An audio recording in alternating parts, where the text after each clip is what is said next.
Alô, alô, boa tarde, boa. Sobe som aí, sobe som. Maravilha, hein? Que beleza. Sobe o som aí, Fabrício. Deixa eu tocar. Eu cachorro e vou dançando a moda, a mulherada gosta, Ai, ai, ai, começando mais uma edição dos Donos da Bola, quinta-feira. O Galo não tomou conhecimento do Shakhtar, que tá na Champions, né? Goleou os ucranianos na volta ao Independência. No Cruzeiro, Lucas Silva e Everton Ribeiro podem sair do clube. E o Bernard? O que ele projeta para o futuro, hein? Daqui a pouco com os nossos comentaristas, nesta edição dos Donos da Bola até as 2 da tarde. Hoje não podemos perder tempo. O tempo é exíguo, tem muita coisa para falar, então simbora. O Galo voltou à Independência, reencontrou a torcida e mostrou ao Shakhtar que caiu no horto, tá morto, rapaz. Tá pensando o quê? O time atleticano foi para cima e meteu 4-2 com grandes atuações de alguns jogadores, que daqui a pouco a gente fala disso aqui. Roda aí. A torcida do Atlético já estava com saudades de acompanhar a equipe no Independência. Um reencontro em grande estilo contra o abrasileirado Shakhtar Donetsk da Ucrânia. Oportunidade para os atleticanos reverem o baixinho Bernard.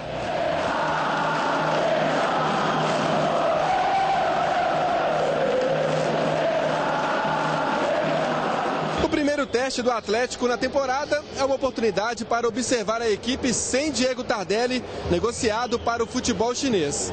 Oportunidade também para ver em campo a nova referência de ataque do Galo. Lucas Prato procurou se movimentar e na chance que teve para marcar, não perdoou.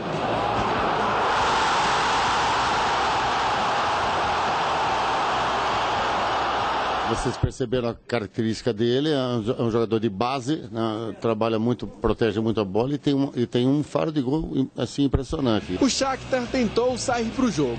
Fred obrigou Vitor a fazer grande defesa. Já o goleirão Piatov fez isso no chute de Carlos. Um frangaço. O terceiro gol não demorou. Léo Silva usou a cabeça. Equipes modificadas para o segundo tempo. Dodô aproveitou bem a oportunidade e marcou o 4º gol do Galo em um rápido contra-ataque. Estou muito feliz de começar o ano com o pé direito. Espero que esse ano possa ser repleto de alegria. Não era a noite dos ucranianos. O técnico Mircea Luchescu invadiu o campo depois que a arbitragem não marcou pênalti em Wellington Nem. O comandante foi expulso. E o Shakhtar melhorou. Depois que ele foi expulso, o time deles melhorou muito. Então eu vou me cuidar para não ser expulso também. Porque eu achei a única coisa estranha assim no jogo. Gladik recebeu sozinho na área e diminuiu. O volante Fernando de pênalti marcou o segundo. Só que a reação ucraniana parou por aí. E o primeiro teste do Galo na temporada foi aprovado. Os 2 tempos foram bons. No segundo tempo a gente cansou um pouquinho, mas o primeiro tempo, que é com o Lucas, que é um sistema que a gente jogava bem antes, né, não com o Levi, foi bom para a primeira impressão. Evidentemente que fisicamente nosso time ainda sentiu um pouquinho, né? Temos ainda 2 semanas de trabalho, então normal que caísse um pouquinho no segundo tempo, foi o que aconteceu. Mas de uma forma geral foi bastante proveitoso esse amistoso de hoje. Bom, ontem a gente acompanhou o jogo e até me surpreendeu, né, o ritmo que o Atlético jogou. Me surpreendeu, independente do Shakhtar. Eu vi muita gente falando, o Shakhtar está em ritmo de amistoso, mas então veio para cá para passar vergonha. Está tomando goleada, tomou do Bahia, tomou do Galo ontem. Então não tem dessa de, veio em ritmo... Não, veio sabendo. Ninguém faz amistoso, rapaziada, querendo perder. Você acha que o Cruzeiro entrou em campo contra o Londrina e falou, vamos perder esse jogo? Claro que não. Só que os caras também, contra o Londrina, não correram tanto, entendeu? Agora, ontem, eu vi um Atlético, eu estou analisando o Cruzeiro, e agora o Atlético. O Atlético ontem correu muito, não parecia um time início de temporada. Agora, dizer que o Shakhtar não jogou, né? O treinador invadiu o campo, reclamando de um penal. Os caras estavam batendo muito, mordendo muito. Perdeu o jogo, é algo natural. O Corinthians tomou 4, né? O Flamengo tomou 4, o Shakhtar tomou 4. E fica nego babando o ovo desses caras aí o ano inteiro aqui no futebol brasileiro. Tem dinheiro, né? O time é bonzinho, veio cá e tomou um sapeca. Agora, me chamou a atenção a atuação do Gemerson mais uma vez, negócio espetacular. O garoto é muito bom. O Vitor muito seguro. Marcos Rocha mantendo a regularidade que já colocou, inclusive, que já o levou, inclusive, para a seleção. Douglas Santos bem, o meio-campo até que deu um buraco na intermediária de defesa no primeiro tempo. Foi cascudo o buraco no meio-campo, impressionante. E a estreia do Lucas Prato não poderia ter sido melhor, né? Inclusive, marcando o primeiro gol da goleada do Galo para cima do Shakhtar. Júlia Guimarães, minha prima, vamos falar desse jogo aí, dessa vitória do Atlético. O que você achou do Atlético ontem para cima do Shakhtar, hein, Júlia? Boa tarde. Boa tarde, Everton. Boa tarde para todo mundo. O Atlético foi muito bem, né? O Atlético, parecia que o Atlético estava no meio de temporada e não o Shakhtar, né? O Atlético demonstrou, assim, velocidade, mesmo com a saída do Tardelli, o Atlético demonstrou velocidade, aquele ritmo muito forte ali na frente. Eu para mim, não senti falta do Tardelli no Atlético. Foi um time muito forte, muito incisivo, nem do Hever, exatamente. Então, assim, foi um time muito bom e o Lucas Prato demonstrou oportunismo ali, né? Já numa jogada que é ensaiada do time, demonstrou oportunismo nessa jogada, bom posicionamento e mostrou a que veio, né? O Lucas Prato veio, é para isso mesmo, é para ser um cara goleador, para ser aquela referência no ataque. Eu não achei que ele foi tão assim paradão na frente e eu acho que vai ser isso mesmo, a tendência é essa.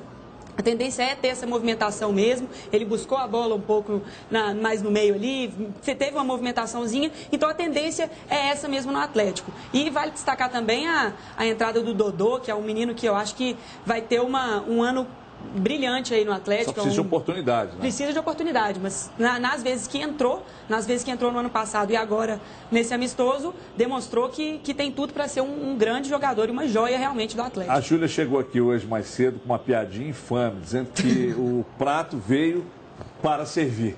Isso também. Vou te contar, viu, Júlia? Péssima, esse é bem estilo Luciano Dias. Olha, deixa eu te passar para o Cadu e para a Dimara aqui, deixa eu contar uma história para vocês. Outro dia eu estava pensando, toda vez que uma coisa importante acontece, né, Genta? Aí a gente acaba ficando louco para contar na mesma hora, para quem a gente gosta e tal. Sabe por quê? Porque quando o momento é importante, não pode ficar para depois. E aí você faz, quando quer compartilhar com os demais, você vai fazer um contato, é ou não é? Então, por que eu estou contando essa história para vocês? Você quer contar o que anda acontecendo de bom na sua vida? Então, você tem que ter um claro fixo.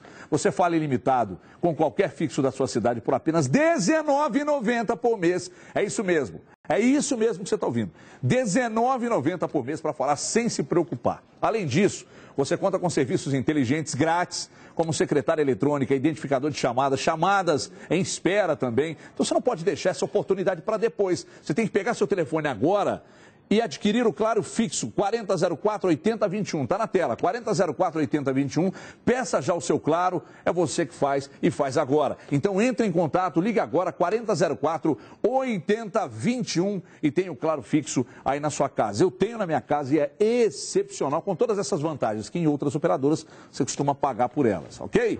Olha, ô ídolo, antes deixa eu só, aproveitando que você vai falar, deixa eu só aqui, até publicamente, agradecer ao Tardelli pelo convite que foi feito, né, para a gente ontem, para a festa de despedida dele.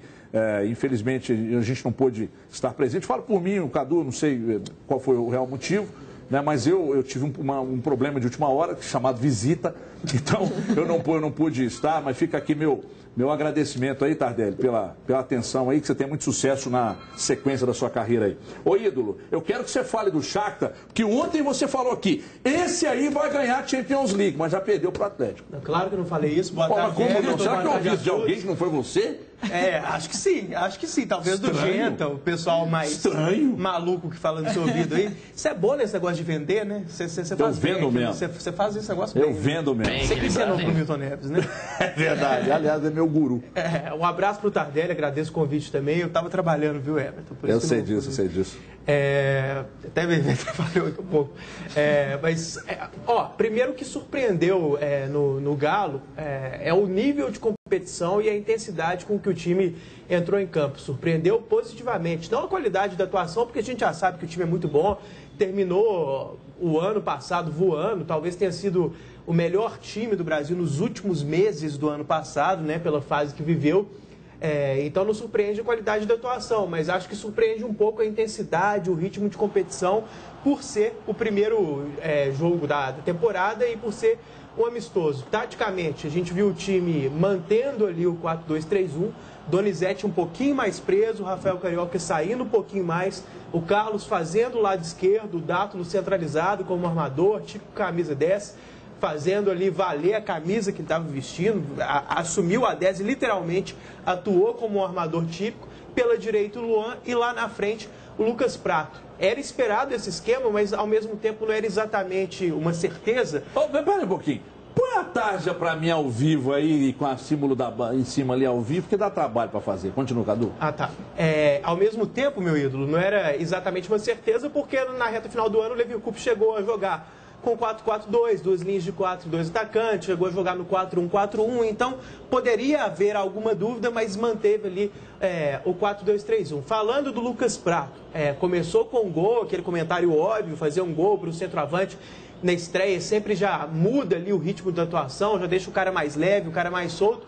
E o que eu acho que vai ser muito importante da presença dele no time, Everton, é que o Atlético vai voltar a ter uma referência em alguns momentos, até para jogada aérea, quando a bola estiver rolando. Não só nas cobranças de lateral do Marcos Rocha, não só nos escanteios, porque o Atlético com o Cuca, na grande fase do jogo, fazia muito a jogada utilizando o centroavante como um pivô e também como um cabeceador. E com o Prato, eu acho que o Galo vai poder combinar bem, variar bem entre um jogo de passes, de velocidade, de mais qualidade técnica e ao mesmo tempo de ir pelo lado do campo e cruzar na área, tendo uma referência mais clara, tendo um centroavante mais presente ali. Então acho que vai ser interessante essa variação que o Lucas Prato vai possibilitar. Fora isso, conseguiu sair da área, fazer o pivô, conseguiu abrir espaço para o Luan entrar fazendo facão, como você gosta de falar. Adoro facão. Para o Carlos fazer a diagonal, como você também adora que a gente diz. Uma atuação muito boa do Galo. E você só esqueceu de falar que ele pode ser mais agudo. Ele pode ser mais agudo, flutuar ali, né? Fazer Olha, Dimara, você ontem foi ao estádio, viu o jogo de perto e pode nos contar o que você viu desse Atlético aí. E quando a gente disse que não sentiu falta do Hever, do Tardelli, do próprio Guilherme, não que esses jogadores sejam desprezíveis. Você olha e fala, não precisa deles, não é isso. É que o time foi muito bem sem essas peças que eram muito importantes no elenco.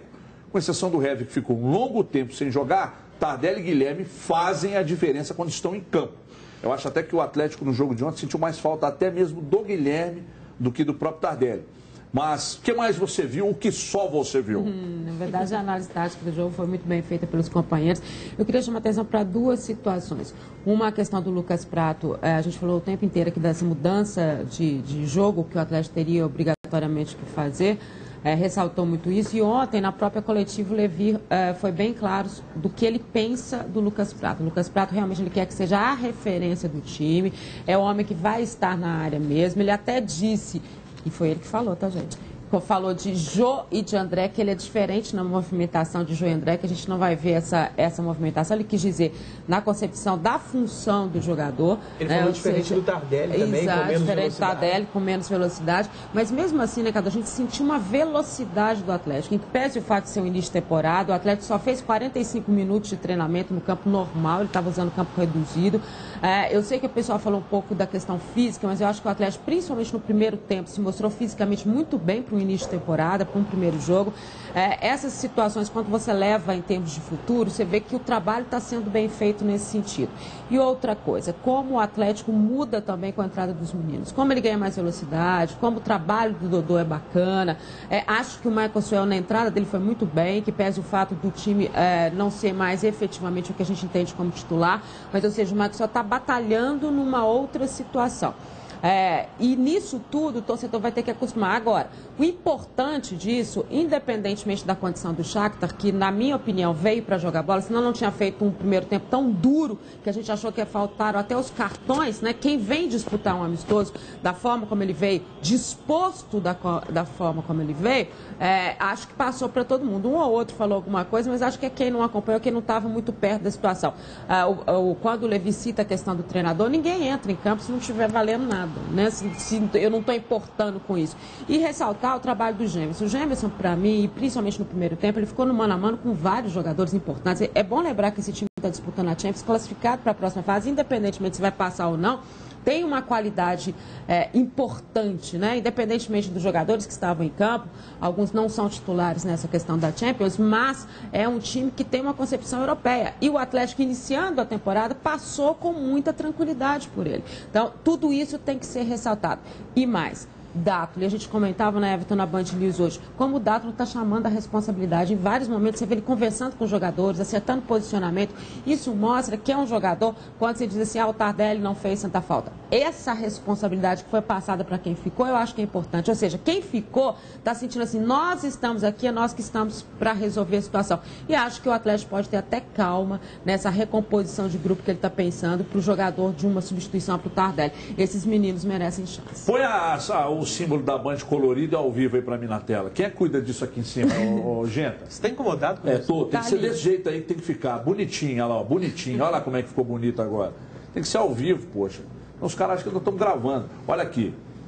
Ontem o Levi falou após a vitória, ele falou sobre a lacuna deixada exatamente pelo Diego Tardelli. Então ele vai falar agora e daqui a pouco a gente comenta aí. Roda aí o Levi. A gente tem alguns jogadores com a mesma característica de condução de bola, né? Se você considerar o Luan, o próprio Maxwell, o Cezinha, eles jogam bem pelas laterais do campo também. O Carlos joga bem pelas laterais do campo. Nós temos um elenco já de 33, 35 jogadores. Então a gente tem que ter calma também. Além de ter calma, tem que ter dinheiro. Depende do que está acontecendo no momento no clube. Há a possibilidade, não há, de contratações, mas eu estou feliz com o elenco nesse momento. Levi, o time não perde intensidade com o Levi. A Dimara estava dizendo aqui que o Levi hoje é o melhor técnico do futebol brasileiro. Eu acho que a gente. Então é uma briga boa, né, Dimara? Com o Marcelo Oliveira aí, uma briga muito boa. E o Joanildo? E o Jean Rodrigues, do Guarani lá de Divinópolis. Ô, Vinícius, cadê minha camisa do Guarani pra eu colocar aqui no meu banquinho? O Renato Montaque do Guarani, o melhor diretor de futebol do Brasil hoje. Olha, dinheiro, meu amigo, muito dinheiro. Pode tirar Everton Ribeiro do Cruzeiro. Uma equipe do futebol árabe chamada Al Ahly, que é de Dubai, ofereceu um salário astronômico, mais de R$1.100.000 por mês, contrato de 4 anos, proposta que mexeu com a cabeça do cara, é óbvio, não é? E agora, quem traz a resposta é a excepcional minha irmã, mãe do Dieguito, Gisele Ramos, e daqui a pouco nós vamos dar uma passada nessa questão envolvendo o Everton Ribeiro aí. Roda aí. Titular absoluto. Ídolo da torcida. Craque incontestável. Everton Ribeiro se tornou um dos homens de confiança de Marcelo Oliveira. E desde que chegou ao Cruzeiro em janeiro de 2013, virou peça fundamental no esquema do técnico. Mas Everton Ribeiro pode estar de saída do Cruzeiro. Depois de 2 temporadas como destaque do time, o jogador é desejado pelo futebol árabe. A proposta no valor de 7 milhões de euros por 60% dos direitos econômicos do jogador não teria sido aceita pelo Cruzeiro. Em contrapartida, Everton estaria disposto a abrir mão do que tem direito na transferência para atingir o valor desejado pela diretoria celeste. Para esclarecer todos os detalhes, só mesmo falando com o jogador. O escolhido para dar coletiva não apareceu. Everton Ribeiro se recusou a falar com jornalistas até que sua situação seja definida.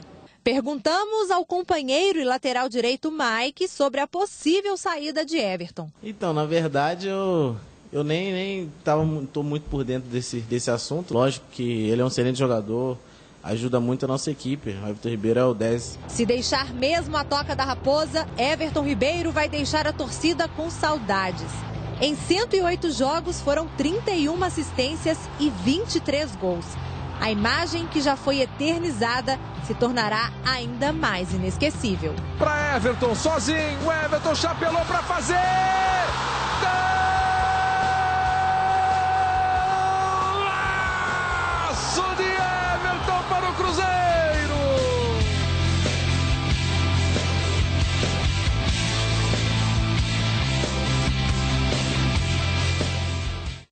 falando aqui, você tem que ouvir em cima e me responder, senão como é que faz? Ó, esse gol do Everton Ribeiro foi o mais bonito da história do Mineirão. É só isso.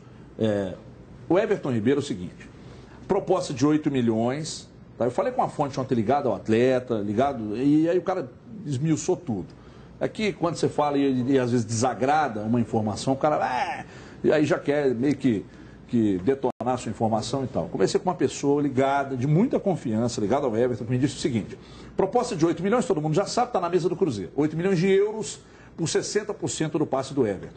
Everton Ribeiro já havia recebido outras propostas, umas 5 ao todo, só que das principais foram uma do Manchester, de 10 milhões, onde o Cruzeiro ficaria com 9, e uma proposta do Mônaco, também de 10 milhões. E aí, nessas duas propostas, houve, segundo essa fonte, uma promessa do Cruzeiro de liberar 6 meses depois. Então, proposta do Manchester, 6 meses depois liberaria, aí veio a do Mônaco, pediram mais 6 meses e liberariam depois. Não, aí pintou essa agora do Al-Ahly, e aí o Cruzeiro pede para que fique mais 6 meses. Só que o atleta tem 26 anos e tem um contrato de 4 anos esperando em Dubai. 4 anos de contrato com um salário superior a R$1.100.000 por mês. Ou seja, é um salário excepcional, praticamente 10 vezes maior que o que ele ganha no Cruzeiro. Então, o jogador, não é que o jogador quer sair do Cruzeiro, o Everton não quer sair do Cruzeiro. Até bom porque eu estou vendo muita gente chamando o cara de mercantilista, que você é um mercenário, é isso e aquilo. Não, o cara não quer sair, entendeu? Mas se ele for ficar, ele quer uma valorização. Alguém aqui duvida que ele mereça uma valorização? É óbvio que não. O cara merece uma valorização. O cara foi 2 vezes consecutivamente o melhor do futebol brasileiro. Então tem que ter uma. Então, se o Cruzeiro ficar, não tem nada ainda definido. Se o Cruzeiro ficar com ele, vai valorizar. E se liberar, o Cruzeiro pede 10 milhões. Hoje pintaria mais 1 milhão. Poderia pintar mais 1 milhão para chegarem a 9. E aí, então, com os 9, tentariam que o Cruzeiro liberasse mais uma vez. No meio de tudo isso, o Everton Ribeiro estaria disposto a abrir mão de uma boa grana que ele receberia, algo em torno de 1 milhão, que ele receberia no próximo contrato. Ele abriria mão de parte desse dinheiro para que a pedida do clube aumentasse e o Cruzeiro o liberasse. Então, a negociação está nesse pé. Mas acho muita covardia, uma baita sacanagem dizer que o cara é mercenário. Ele não é mercenário, mas é que uma proposta dessas, para você ganhar mais de 1.100.000 por mês, mexe com a cabeça de qualquer jogador e ele teria 4 anos de contrato. Então é importante que o clube entenda a necessidade ou de valorizar ou de liberar para que ele ganhe um baita dinheiro lá em Dubai. E aí é uma história muito parecida, só que os valores do Everton Ribeiro são superiores à história do Tardelli. Que o jogador viu uma grande possibilidade de um novo contrato, ganhando muito mais dinheiro, e pediu a liberação, conversou e tal, e o Everton Ribeiro pede a mesma coisa. Ou se eu ficar, eu quero uma valorização, e naturalmente uma valorização considerável, ou então a liberação do meu passe para eu assinar um contrato de 3 anos. Diga, Cadu. Não, eu ia dizer justamente isso que você destacou no final, que parece muito com a situação do Tardelli, até no seguinte sentido: acho a proposta excelente para o jogador, até irrecusável, mas ao mesmo tempo não acho a proposta tão boa para o clube. Né? É um pouco melhor do que a do Tardelli para o clube, mas mesmo assim acho que não chega aos patamares que seriam justos pela qualidade, pelo cartaz que o Everton Ribeiro tem nesse momento. E soa novamente estranho como que esses times têm tanto dinheiro para abrir a carteira totalmente para o jogador e não abrir um pouquinho para o clube, né? Verdade. Assim, ficar entre 8 e 10 milhões, um time que o Cruzeiro pede 10 milhões, que eu também acharia pouco. Eu sei que é 60%, mas não seria absurdamente pouco, não seria um absurdo, nada disso. Acho um pouquinho abaixo do que seria o ideal pelo Everton Ribeiro. Mas ficar ali chorando por 1, 2 milhões, um time que não chora para nada de dinheiro, né? É só estranho mesmo. Agora, até para diferenciar o que a gente disse ontem, de qualquer avaliação desses jogadores como mercenário, não tem nada disso. Eu acho extremamente cruel e injusto chamar esse atleta, assim como achava como Tardelli, de mercenário. Estou com você, o que a gente disse ontem não é a avaliação de nenhum caso específico, é uma reflexão mais ampla sobre o índice de jogadores que vai para esses... jogadores que vão para esses centros, assim, nenhum fica, como que nenhum acaba pensando na cara. É outra coisa, mais filosófica, que é uma análise para outro momento. A proposta é realmente irrecusável, acompanhei seu processo, parte do seu processo de apuração ontem, sei que a fonte é muito confiável. A única coisa que me deixou com a pulga atrás da orelha, Everton, não é questionando a informação, não é isso, mas essa informação de que o salário seria mais ou menos 10 vezes o que ele ganha aqui. Porque se é 1,1 milhão que seria oferecido ao Everton Ribeiro, a gente chega à conclusão que ele ganharia alguma coisa, 180 mil, 170 mil no Cruzeiro. E eu acho que não é só isso. Só isso, né? Eu acho que não é isso.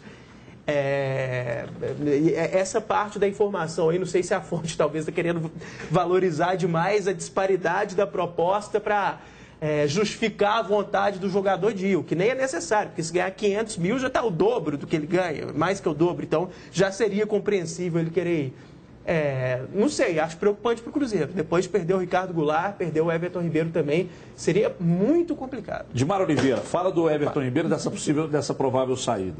Mas primeiro, dizer o seguinte, que essas informações todas ninguém tinha, nem que era o Al-Ahly, nem que era esse tipo de negociação. Quem obteve essas informações todas foi o Everton Guimarães, o com H, né, que acabou passando essas informações todas ontem à tarde. O Cruzeiro não confirma nada dessas informações, então a informação não é original do Cruzeiro. Se você não tiver também, você falou ao Al-Ahly ou ao Garrafa, que sua chance de acertar é ótima. Mas ninguém tinha acertado até Mas então. Ninguém sabia, foi o Everton que trouxe o nome do time, porque as histórias quando fala do mundo árabe, muita gente usa o mundo árabe. O Bruno Monteiro disse que não é para usar mundo árabe. Ele ficou não existe um mundo sul-americano, nem um mundo europeu e tal. Mas porque existe o Al-Ahly do Egito, existe o Al-Ahly de Dubai, existe um outro Al-Ahly também, que nem Atlético aqui, Atlético Paranaense. Então, esse que era o Al-Ahly de Dubai que era o grande detalhe. Agora, existem outros clubes tão poderosos quanto, né, ou até mais ricos que o Al-Ahly. Muita gente especulou em cima, mas essa fonte nos confidenciou que era de fato o Al-Ahly. E foi o Everton que trouxe essas informações todas e ontem à tarde acabou para toda a imprensa abrindo um pouco mais o leque para que a gente entendesse o que estava acontecendo e até na história o que aproxima muito o Everton de um fechamento, de uma venda. É o fato dele estar abrindo mão de parte aí de dinheiro mesmo dele, mostrando por que o cara quer ir para lá. Até porque morar em Dubai deve ser chato demais, né? Porque ela é muito feia, né? Dubai deve ser, né? Morar lá. Ele esteve lá recentemente, né? Com a esposa. Com a esposa, ele visitou. Mas os caras reclamam, né? Também Será que ele vai reclamar de Dubai também? O jogador consegue reclamar da comida de Valência. Foi mesmo. E, menina, eu tenho que te contar que eu estava numa coletiva que o cara figurão falou isso. Eu quase saí correndo, voltei depois, mas eu era assessora de imprensa. É coisa de maluco isso. É coisa de maluco. Então, e aí está muito perto dessa solução da história. Eu sei que o Cruzeiro anda batendo o pé nessas situações, quando o Gilvan coloca 10 milhões na cabeça dele ficam os 10 milhões. A outra equipe que chegou muito perto, e o Everton também apurou, foi o Liverpool, que também teve interesse nele. Certo é que o Everton Ribeiro, ele tem sido observado por muita gente, e óbvio, é um dos principais jogadores atuando no Brasil hoje. O que talvez assuste a gente um pouco são os mercados que vêm para levar. Porque quando você fala do Manchester, quando você fala do Arsenal, quando você fala do Liverpool, você tem o próprio Mônaco, você tem um outro tipo de situação. E o cara também se propõe a isso. Mas o que eles têm feito, e aí eu estou falando dos chineses, dos árabes, dos Emirados Árabes, do mundo árabe, enfim, deles todos, que eles chegam primeiro no jogador, né? E aí você vem com aquele canto de sereia pro jogador e fica muito complicado. Depois, como que o clube faz para explicar que o salário dele não é esse, que a multa contratual é essa? Porque, na verdade, se você basear no contrato dele, se você esperar para pagar a multa, você leva por muito menos. Leva por muito menos, porque se o salário é muito abaixo disso, nos cálculos que você tem que fazer em termos contratuais, acaba sendo uma rescisão muito menor. Por isso que o clube acaba tendo que negociar. Ele não tem muita saída. A gente fala que, porque podia ter pedido mais. Não tem como, porque se o salário dele não é aquilo que está implícito no contrato, e aí você entra com direito de imagem, coisa que o Cruzeiro já não paga, né? Ele já compõe todo no seu salário, exatamente para evitar esse tipo de situação. O cara espera, paga a multa e leva embora. Mas aí, Gimara, aí eu vou falar a mesma coisa que eu falei no caso do Tardelli. Tá perfeita a sua análise, é só um adendo. O clube, dependendo da ruindade da proposta para o clube, vamos colocar nesses termos, pode simplesmente não vender. Né? Ah, não, claro. Ele pode, claro, porque senão os clubes acabam... É uma situação complexa e eu vejo muita gente indo para esse raciocínio. Tanto do lado da paixão, de orgulho, se o cara não quer ficar, vai embora. Isso a gente viu no caso do Tardelli, começa a ver no caso do Everton Ribeiro, em algumas situações, outras avaliações parecidas com essas, mais ou menos na linha, olha, não tem como segurar, o jogador vai ficar insatisfeito, e como que você fica com o jogador insatisfeito? A gente tem que tomar o cuidado e entender que também os clubes não podem ser reféns dos jogadores. Se tem contrato, a proposta não é boa para o clube pode falar, meu filho, você está doido para ir embora, mas você vai cumprir contrato. E não é possível, eu não admito como que as pessoas, pelo menos, não colocam no debate, e vou repetir, falei a mesma coisa no caso do Tardelli. O jogador não vai ser burro ao ponto de se auto-sabotar ao longo da temporada. Ah, não, isso ele não vai fazer. As pessoas acham, não, vai ficar insatisfeito, vai jogar mais nada. Não é possível que ele vai ser mental de fazer isso. O Tardelli ficou chateado com algumas imposições do Levi, muito chateado. Mas, poxa, o Tardelli não poderia simplesmente falar, não vou jogar. Passou. Então eles sentaram, acertaram os pontos e o Tardelli fez talvez a melhor temporada dele no Atlético. Até superior à temporada do ano retrasado. Isso. Então, eu também acredito nisso. O jogador não pode se auto-sabotar. Porém, a gente entende que a crise mundial... Muita gente fala, todo mundo só fala agora em crise, mas é a mundial mesmo. E é verdade. Né? Então, ela também atinge o futebol. E não tem nenhum clube com dinheiro sobrando. Nem os clubes, como o Cruzeiro, que é extremamente organizado, tem mais de 60 mil sócios. Entendeu? Não tem dinheiro sobrando. O clube precisa faturar. E vamos e convenhamos. O Cruzeiro contratou o Everton Ribeiro por 4,5 milhões de reais. Isso. E poderá chegar a 30 milhões de reais. Não tem nada no mundo que dá tanto lucro numa venda de 10. Isso. Ah, mas o investimento que você fez no atleta, mas você tem que ter a onça no fundo de quintal e tem que ter um leitinho para dar para ela, né? Senão você não vai conseguir fazer um bom negócio pro circulando ou feio. Fala, Julinha, que eu quero te ouvir também sobre essa situação. Falando assim do elenco do Cruzeiro, Everton, com essa possível saída do Everton Ribeiro, o Cruzeiro vai precisar, sem dúvida, já falou, inclusive, o Valdir falou isso, que o Cruzeiro vai precisar e vai atrás de um reforço, né? O Cruzeiro precisa. E também com a possível saída do Lucas Silva, também, que a gente vai falar daqui a pouquinho. Mas assim, o Cruzeiro já perdeu jogadores titulares, está perdendo a base do time campeão, bicampeão aí desses últimos anos. Então o Cruzeiro precisa de novos jogadores. Aí quem sabe, o G2 que deu aquela entrevista, quem sabe ele não seja até uma boa opção para essa reposição. É o que a gente falou ontem. Que o nome dele circulou dentro do Cruzeiro. Exatamente. Houve até uma pergunta mesmo da diretoria sobre o posicionamento do G2. Eu também fui perguntada sobre isso, como é que ele estava. Eu não sei como é que ele está no futebol belga, qual seria a situação efetiva dele neste momento, mas por que ele foi falado? Porque ele era a dupla do Arrascaeta no defensor. E aí você diminuiria